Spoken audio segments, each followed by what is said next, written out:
famous rabbis of yester.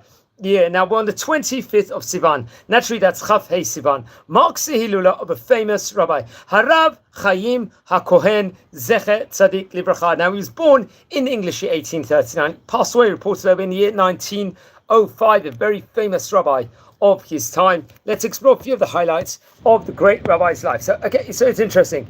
He would actually be born, and I believe, in Jerba, the island of Jerba in Tunisia. Remember, the Tunisian, it's there, especially in the mid-1800s. During the 19th century itself, it was a bastion area of Torah learning. His father was Chacham Shlomo HaKohen, and his mother's name was, which you have to point out, was Rabbanit Rachel.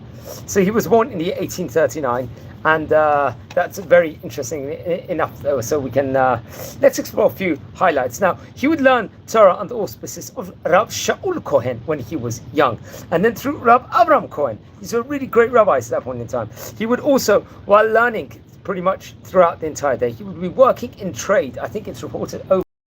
This was, I think, a popular, let's just say, a form of parnasah at that point in time. Many people would have to couple Torah learning within regards to work in order to, let's say, survive at that stage in time. So that's very interesting. He would, I think, have a close connection with another famous rabbi I believe you've spoken about before, Harav Kamos Mazuz. He happened to be also another famous rabbi of that point in time. Now, it was after his father had passed away, he would take care of all his needs himself, and he would have a close, obviously then he would be taking care, working, learning, teaching the whole time, and would educate his son, Rav Moshe Zaken Mazuz, another great rabbi of yesterday. Remember, we spoke in a separate video within regards to the greatness of Rav Moshe Zaken Mazuz and many people from the great Zaken Mazuz dynasty and the Mazuz family itself, respectively. Now, it was at a later stage, I believe, Rabbi Chaim HaCohen was asked to serve as a judge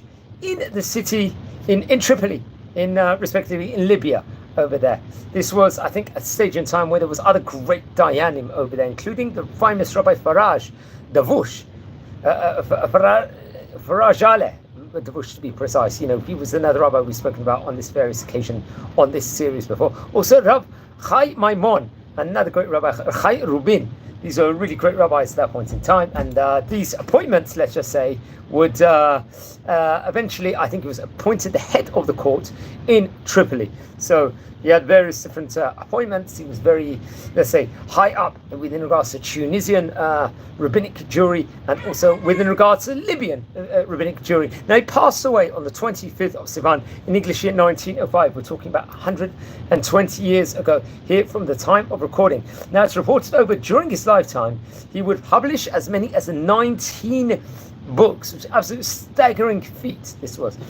Now, it was very diverse with regards to the books that he was speaking about, with the different topics, different subjects. He would, one of the things would be translating, give a Perush with regards to Song of Songs, Shir Hashem, it's about author Shlomo HaMelech, one of the 5 Megillot respectively, and Aseret Dibrot, the 10 Commandments, obviously featured on the 2 tablets. There was Derech Perushim, let's say, Al Hoshanot LeSukkot, with regards to the Jewish festival Sukkot. We know, obviously, on the Hoshanot, we will actually do that prayer, especially on Hoshana Rabbah, respectively. Haggadah Shel Pesach, the Passover liturgy, which we obviously on the Seder nights, or the first day of Pesach, especially in Israel, the liturgy, respectively, he would give Perush. A Perush al Rabbeinu B'chai al Torah B'kula B'likutei Dinim L'Tishbav. A Torah work with regards to Tishbav, one of the 2 main fasts of the Jewish year, accompanied with the Day of Atonement, Yom Kippur.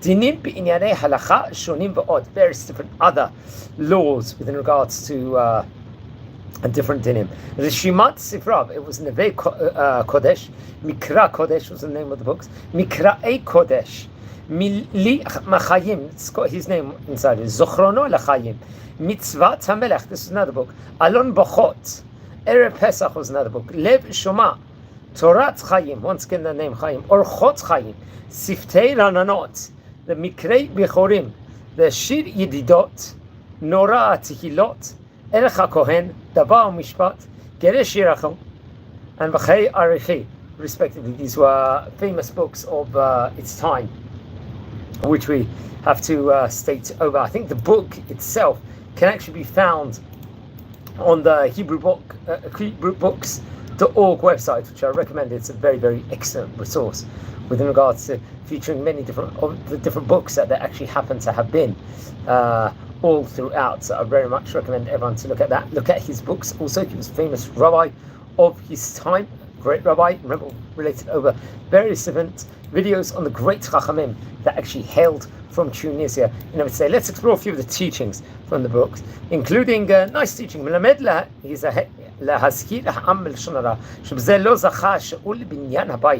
important it is to be careful about what we say. It's actually featured, I think, in the book The Norah Tikilot, if I'm not mistaken, on page 131. Another teaching,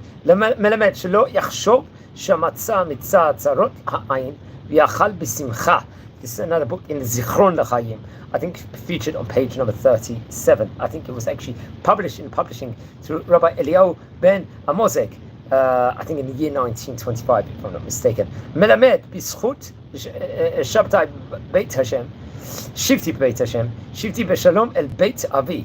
This is now once again in Norah Tikilot. This is actually featured in page number 58 over there. Now one more teaching over there, which says over here, Melamed ta'am takanat hakadmonim likrot erev Shabbat shir hashirim. About the importance of reciting over the Song of Songs, Shir Hashirim, the Megillah, on erev Shabbat on of itself. That's actually featured in the Neve Kodesh book, I believe, in the once again printed through Rabbi Eliyahu ben Amozek, which I spoke about before. I think that was actually printed in the year 1879 in Livorno.